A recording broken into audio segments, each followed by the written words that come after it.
அனைவருக்கும் வணக்கம். நாம் இப்பொழுது இந்த ஆண்டு ஒரு புதிய முயற்சி செய்ய போகிறோம். அது என்னவென்றால், தினம் ஒரு கேள்வி. அதாவது அடிப்படை புரிதல், நம்முடைய கத்தோலிக்க மறை அப்படின்னு சொல்லலாம், கத்தோலிக்க திருச்சபையின் மறைக்கல்வி என்று சொல்லலாம். இந்த கத்தோலிக்க மறையில் மறைக்கல்வி என்று ஒன்று இருக்கிறது. அதுக்கு பேர் சிசிசி அப்படிங்கிற மறைக்கல்வி. நம் திருச்சபையில் இருப்பது அநேகருக்கு தெரியாது. தெரிந்தாலும் அது முக்கியத்துவமும் தெரியாது. அது போன்ற சூழ்நிலையில் தான் இப்பொழுது கத்தோலிக்க திருச்சபை சென்று கொண்டிருக்கிறது. சமீபத்தில் கூட ஒரு குருவானவர் என்ன செய்கிறார் என்றால், அவர் ரச்சினியதாஸ் என்பது அவருடைய பெயர், ப்ரொவின்சியலாக கூட இருந்தவர் சர்வேட் சபையில். அவர் இந்த சிசிசி குறித்து கேள்விப்பட்டதும், அதாவது நான் சொன்னதை அவர் பார்த்ததும், ஒரு சிசிசி என்பது ஒரு முக்கியமில்லாத ஒரு நூல் போன்று பேசினார். அது மட்டுமல்ல, 11ஆம் பெனடிக்ட் என்று அழைக்கக்கூடிய நமது போப்பாண்டவர், பழைய போப்பாண்டவர், அவர் ராட்சிங்கராக இருந்தபோது எழுதியது என்று சொல்கிறார். எதுக்கு சொல்கிறேன் என்றால், அவ்வளோ பெரிய ஒரு குருவானவர், 20 ஆண்டுகளுக்கு முன்பே ப்ரொவின்சியலாக இருந்தவர், அவ்வளோ பெரிய குருவானவர் ஒரு சிசிசி எப்படி எழுதப்படுகிறது என்று புரியாதவராகவும் நம்பாதவராகவும் இருக்கிறார். என்னன்னா, அந்த ராட்சிங்கர், ஜோசப் ராட்சிங்கர் என்று கர்தினாலாக இருந்த 16ஆம் பெனடிக்ட் எழுதியதாக சொல்கிறார். அது அப்படி அல்ல. ஒரு கர்தினால்மார் அதை எழுதுவதில்லை, மாறாக தூய ஆவியானவர் எழுதுகிறார். ஏனென்றால் அது ஒரு குழு சேர்ந்து பல மேற்கோள்கள், திருச்சபையில் நாம் காட்ட வேண்டிய அனைத்து மேற்கோள்களையும் காட்டி ஒவ்வொரு போதனையாக சொல்லும் பொழுது, அது 2000 ஆண்டுகளாக நம் பாரம்பரிய நற்செய்தி, மரபு வழி நற்செய்தின்னு சொல்கிறோம் அல்லவா, அதன் மொழியில் என்னென்னலாம் கூறப்பட்டதோ அதெல்லாம் குறித்து வைத்திருக்கும் இடம்தான் சிசிசி, மறைக்கல்வி நூல். இந்த மறைக்கல்வி நூலை தான் நாம் கடைபிடிக்க வேண்டும். ஆனால் இதை கடைபிடிக்க தேவையில்லை என்பது போல், தேவையில்லை என்று அவர் சொல்லவில்லை, மாறாக அதெல்லாம் தேவையற்றது போல் சொல்கிறார். ஏன் சொல்றேன்னா, நம்முடைய திருச்சபை அப்படி ஒரு அவல நிலையில் இருக்கிறது. அதனால் இந்த வகுப்பை ஒரு புதிய விதத்தில் நாம் மேற்கொள்ள இருக்கிறோம். அது என்ன என்றால், தினம் ஒரு கேள்வி, தினம் ஒரு சந்தேகம், அதற்கு ஒரு 10 நிமிடம் நேரம் ஒதுக்கி இதை விளக்கலாம் என்று இருக்கிறோம். அந்த குறிப்பாக அந்த மறைக்கல்வி அறியாத நிலையில் இருப்பதால் அந்த அடிப்படையில் நாம் புரிந்து கொள்ள வேண்டிய விஷயங்கள். ஏன்னா நீங்கள் கேட்குறவங்களாம் படிக்கிறீங்கன்னு தெரியும். படிப்பு என்பது இதற்கு மேல் உள்ள நிலை. இந்த அடிப்படை இல்லாமல் படிப்பதால் இறையியல், குறிப்பாக இறையியல் படிப்பதால் அந்த இறையியல் புரியாமல் போய்விடுகிறது. அதனால இந்த மாதிரி ஃபாதர்ஸ்லாம் வராங்க. இவங்கெல்லாம் அடிப்படை இல்லாமலேயே இறையியல் படித்தவர்கள். ஏன் இறையியல் படிக்கிறோம் என்று தெரியாத நபர்கள். நம்ம திருச்சி ஆயர், இப்பொழுது இறந்து விட்டார் அல்லவா, ஆண்டனி டிவோட்டா அப்படின்னு ஒரு ஆயர், அவர்கள் அந்த இறையியல் வகுப்பு எடுக்கும் பொழுது இந்த கேள்வி கேட்பார்கள், ஏன் நீங்கள்லாம் இறையியல் படிக்க வந்தீர்கள் அப்படின்னு கேட்பாங்க. அப்போ நான் பதில் சொல்லணும், யாரும் சொல்ல மாட்டாங்க அந்த நேரத்தில். அதுக்கப்புறம் அவர் திருத்தி சொல்வார். என்ன சொல்வார் என்றால், இறையியல் படிப்பது என்பது நம்முடைய விசுவாசத்தை ஆழப்படுத்தி கொள்ள, நம்பிக்கையை ஆழப்படுத்தி கொள்ள தான் நாம் இறையியல் படிக்க வருகிறோம் அப்படின்னு சொல்வார்கள். அதனால் நம்பிக்கையை ஆழப்படுத்தி கொள்ள இறையியல் படிக்க போகிறீர்கள் அப்படின்னு வச்சுக்கோ. ஆனால் அது ஒரு இதை ஆழப்படுத்தணும்னா அதுக்கு பேசிக்கா ஒன்று வேணும். அது என்ன வேணும்? நம்பிக்கை வேண்டும். நம்பிக்கை இல்லாத பொழுது அதை ஆழப்படுத்தினால் எப்படி முடியும்? ஒரு கிணறு இருக்கணும், அந்த கிணறை நம்ம ஆழப்படுத்தலாம். கிணறு இல்லாத இடத்தில் நாம் எதை ஆழப்படுத்த முடியும்? அதுபோல் நம்பிக்கையை ஆழப்படுத்த வேண்டும் என்றால் முதலில் உங்களிடத்தில் ஒரு அடிப்படை நம்பிக்கை இருக்க வேண்டும். அந்த அடிப்படை நம்பிக்கையோடு இறையியல் படித்தால் நாம் அதை ஆழப்படுத்தலாம். அது மாதிரி இப்போ நாம் என்ன செய்ய போகிறோம் என்றால், இந்த அடிப்படை நம்பிக்கையை தான் ஊட்ட வருகிறேன். ஆழப்படுத்தும் நம்பிக்கை உங்கள் மேல் படிப்பில் தானாக கிடைக்கும். இந்த நம்பிக்கையோடு படித்தால், அவர்கள் நம்பிக்கையற்றவர்களாக படித்தார்கள், அதனால் அவர்களுக்கு நம்பிக்கை போதவில்லை. உண்மை இதுதான், போதவில்லை. நிறைய 14 வருஷம் படிச்சிருக்கலாம், 17 வருஷம் படிச்சிருக்கலாம், 30 வருஷம் படிச்சிருக்கலாம், என்னென்னோ பட்டம் வாங்கிருக்கலாம். ஆனால் அந்த அடிப்படை இல்லைன்னா அதெல்லாம் வேஸ்ட். ஏன் இதெல்லாம் படித்தோம், எதுக்காக இதெல்லாம் தத்துவங்கள்லாம் தெரிஞ்சுக்கிட்டோம், அதெல்லாம் நம்மளுக்கு தெரியாமலே போயிடுது. அதனால் இதன் விளைவாக என்ன நடக்கிறது என்று பார்த்தால், நம்முடைய கத்தோலிக்கர்கள் 2 பிரிவாக இருக்கிறார்கள். அது என்ன என்று தெரிந்து கொள்ள வேண்டும் என்றால், நாம் முதலில் மீட்பு என்றால் என்ன, அந்த மீட்பு எப்படி கிடைக்கிறது என்றெல்லாம் நாம் முதலில் பார்த்தால்தான் அதில் நாம் எந்த பிரிவை சேர்ந்தவராக இருக்கிறோம் என்று தெரிந்து கொள்ள முடியும்.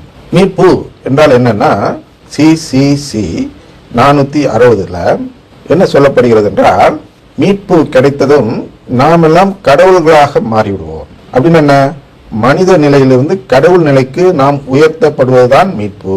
இது அடிப்படையில் நீங்க புரிஞ்சுக்கணும்.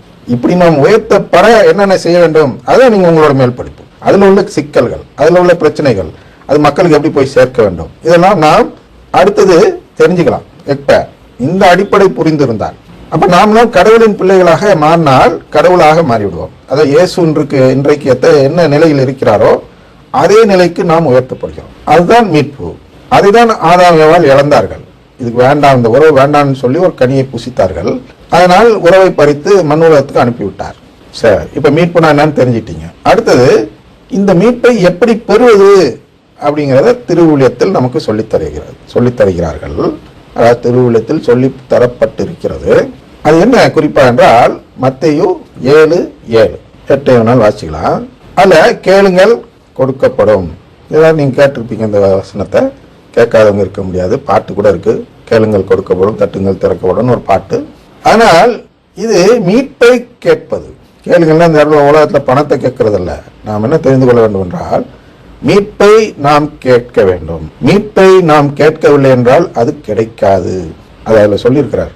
அது நான் வாசி சொல்லலை, ஏன்னா நேரம் பத்த மாட்டேங்குது. பைபிளை திறந்துட்டோன்னு வச்சுங்க, நேரம் பத்தலை. ஆனால் இப்போ நான் சொல்ல புரிஞ்சுங்க. அப்புறமா வாசிக்கிற டைம் நாளைக்கு வரும்போது வாசி காட்டுகிறேன். கேட்டால் கிடைக்கும், கேட்கலன்னா கிடைக்காது அப்படின்னு 2 நிலைப்பாடு இருக்கிறது. 3வது நிலைப்பாடு ஒன்று இருக்கிறது. அது என்ன என்றால் வேண்டாம் என்று சொன்னால், பாருங்க, கேட்கலனாலே கிடைக்காது. அப்ப வேண்டாம் என்று சொன்னால் கொடுப்பாரா? கொடுக்கவே மாட்டார். ஆனால் கேட்டு பெறுவதுதான் மீட்புக்கான வழி. அந்த கேட்பதற்குரிய முறைதான் திருப்பலி. நற்கருணையை நம்பி அதை புசித்து கடவுளோடு ஒரு உடன்படிக்கை செய்து கொள்ளும் முறை. அப்ப கடவுளோடு என்ன உடன்படிக்கை செய்கிறோம்? இதுதான் செய்கிறோம். ஆண்டவரே, நான் நீங்கள் கொடுக்கும் சிலுவையை ஏற்றுக்கொள்கிறேன். அதற்கு கைமாறாக அப்படின்னு வச்சுங்க, கைமாறாக எனக்கு நீங்கள் உங்கள் உறவை தர வேண்டும். அதனால் நீங்கள் அதை ஒப்புக்கொண்டதற்கான அடையாளமாக நாம் இருவரும் இப்பொழுது ஒரு உடன்படிக்கை செய்து கொள்வோம். நீங்கள் ஏற்றுக்கொண்டீர்கள் என்பதற்கு அடையாளமாக நான் இந்த இயேசுவின் சதையை, சரீரத்தை அப்படின்னு சொல்லுவாங்க அந்த காலத்துல, இப்ப சதையை புசிக்கிறேன், அவருடைய இரத்தத்தை குடிக்கிறேன். இதுவே நம்மிடையே உள்ள அந்த உடன்படிக்கையின் வெளியடையாளமாக இருக்கட்டும் அப்படின்னு சொல்றதுதான் ஒரு திருப்பலி. அது கேட்போர். அந்த கேட்போர்ல 2 பேர் இருக்காங்க இந்த திருப்பலி காண்பதில் அப்படின்னு வச்சுங்க. ஒருத்தர் உண்மையிலேயே கேட்கிறார், இன்னொருத்தர் கேட்பது போல் நடிக்கிறார். அப்படின்னா இவங்கெல்லாம் அந்த மீட்கவல்ல உண்மையின் பால் அப்படின்னா நற்கருணையின் பால் அல்லது அந்த உடன்படிக்கையின் பால் ஆர்வம் காட்ட மறுப்பவர்கள். அதனால 2 தெசலோனிக்கர் 2:9 வசனத்தை எடுத்து படித்தீர்கள், 9, 10 படித்தால் அதுல அது தெரிய வரும். என்ன தெரிய வரும்னா, மீட்கவல்ல உண்மையின் பால் ஆர்வம் காட்ட மறுப்பவர்கள் அழிந்து போகிறவர்கள், அழிவை தேடுகிறவர்கள் என்றும். 11 வசனம் என்ன சொல்லுதுன்னா, அதனால் அவர்கள் பொய்யானதை நம்பும் வண்ணம் கடவுள் அவர்களை வஞ்சகாற்றலுக்கு உட்படுத்தினார் என்று சொல்லப்படுகிறது. இப்ப கடவுள் ஒரு வஞ்சகாற்றலுக்கு ஏன் உட்படுத்துகிறார் என்றால் நடிக்கிறவனை ஏமாத்தி போய்க்கிறார். அப்ப அதே அதிகாரத்துல 7 வாசிங்கன்னா இதுக்கு என்ன செய்யறாரு? இவங்கெல்லாம் போய்க்கிறதுக்கு அடையாளங்களையும் அருஞ்செயல்களையும் சாத்தாண்ட சொல்லி செய்ய சொல்றார். அப்ப நாம் நற்கருணையை விட்டுட்டு போகணுங்கிறதுக்காக இந்த அடையாளங்கள் செய்யக்கூடிய சாத்தானை உலகுக்கு அனுப்புகிறார். அது போன்ற ஒரு இயக்கம் தான் அருங்குடை இயக்கம் என்று நாம் இப்பொழுது பார்க்கிறோம். ஆனால் நான் இந்த நடிப்பவர் பட்டியலில் இருக்க வேண்டும், நான் உண்மையிலேயே நற்கருணை மீது ஆர்வம் இல்லாதவன், ஏதோ நடித்துக் கொண்டிருக்கிறேன் என்று சொல்லக்கூடியவர்கள் தங்களுடைய உண்மையான நிலைப்பாட்டை காட்டுவதற்காக கடவுள் ஏற்பாடு செய்ததுதான் பிரைஸ் தி லார்ட் என்ற வாழ்த்துறை. அதனால் நான் பிரைஸ் தி லார்ட் சொன்னால் இந்த கத்தோலிக்கராக இருப்பதிலிருந்து, அதை கேட்கும் கத்தோலிக்கராக இருப்பதிலிருந்து, கேட்காத கத்தோலிக்கர் இல்ல, கேட்க மாட்டேன் என்று சொல்லி வேண்டாம் என்று சொல்லக்கூடிய கத்தோலிக்கர் பாருங்க. கேட்கலனாலே கொடுக்க மாட்டாரு, அது இன்னும் வேண்டாம்னு சொன்னா கொடுப்பாரா? ஏன் வேண்டாம்னு சொல்றாரு? சரி, ஏன் வேண்டாம் என்று சொல்கிறார்கள் என்றால், பிரைஸ் தி லார்ட் என்றது ஒரு வாழ்த்துறை, ஒரு ஜெபம். அது வேண்டாம் என்று சொல்பவர்களால் ஏற்றப்பட்ட ஒரு ஜெபம். அதனால் அதை நான் சொன்னால் நாமும் வேண்டாம் என்று சொல்கிறோம். அதனால் வேண்டாம், எனக்கு கடவுளின் குடும்பத்தில் உறவு வேண்டாம், கடவுளாக நான் மாற வேண்டாம், கடவுள் பிள்ளையாக மாற வேண்டாம் என்று சொல்பவர்கள் பிரைஸ் தி லார்ட் சொல்ல வேண்டும். கடவுள் பிள்ளையா மாறணும்னு ஆசைப்பட்டா நான் பிரைஸ் தி லார்ட் சொல்ல கூடாது. சரியா? அடுத்த கேள்வி நாளை என்ன பார்க்க இருக்கிறோம் என்றால், சாமி சரணம் என்றாலும் பிரைஸ் தி லார்ட் என்றாலும் ஒன்றுதான் அது எப்படி என்று பார்க்க இருக்கிறோம்.